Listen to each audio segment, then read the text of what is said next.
Hello, and welcome to a brief overview of the DigiPlayer L7 in-flight entertainment program.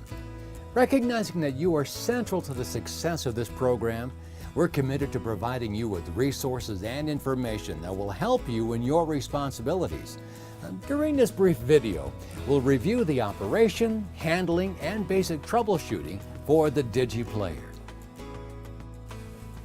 To remove the battery, lift the lever, making sure to open the lever all the way, disengaging the lock, and then pull. If the battery's sticking, then place it on your lap, screen down, and gently push the battery with both hands. To check the battery life, simply push the button found on the top. 4 lit lights means a full charge. Hold the power button for a moment to turn the player either on or off. Use the touchscreen to navigate through the menus and select content. You can also use the optical mouse on the right to move the cursor. The buttons on the left of the screen serve as left and right mouse clicks. To access the video controls during playback, simply tap the screen and the controls will appear on the bottom. Use the menu button to adjust the brightness and volume for the 2 independently controlled audio jacks. The DC jack used for in-seat powering is located just below.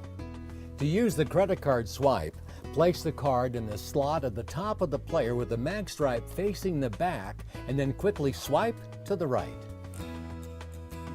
The DigiPlayer L7 is designed to be rugged to withstand normal use in flight.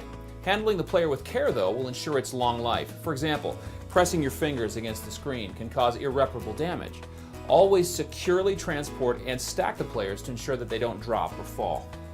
Also, load the players into a cart by gently placing them into available slots, making sure that each player is fully inserted before closing the drawer.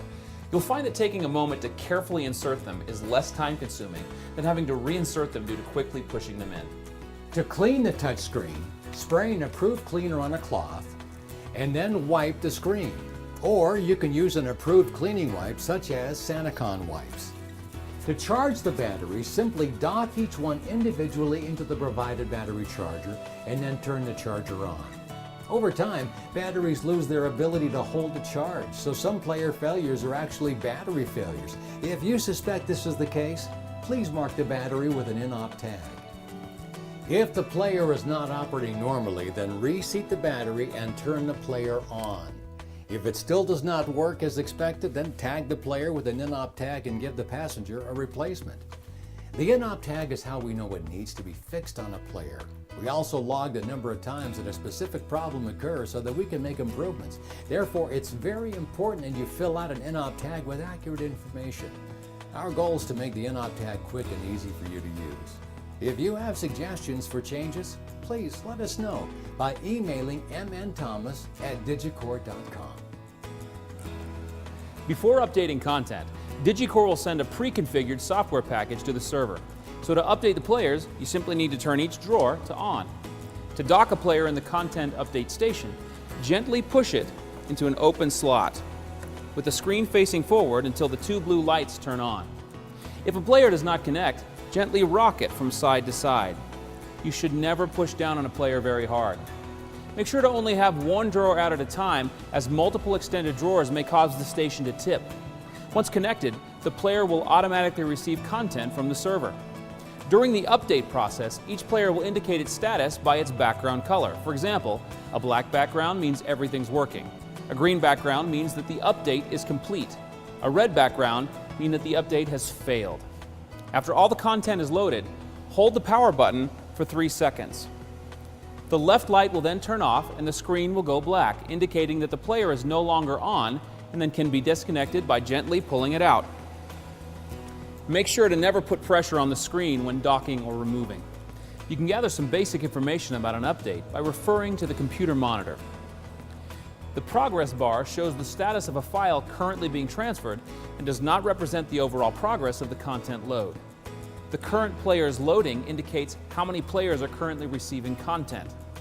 The total players seen indicates how many unique players have connected to the server during the current update, although this number is not an indication of the number of successful updates. Also, this count will be refreshed and set to 0 with each new content set. If a player fails during the update, try turning it off, removing it, and reinserting it.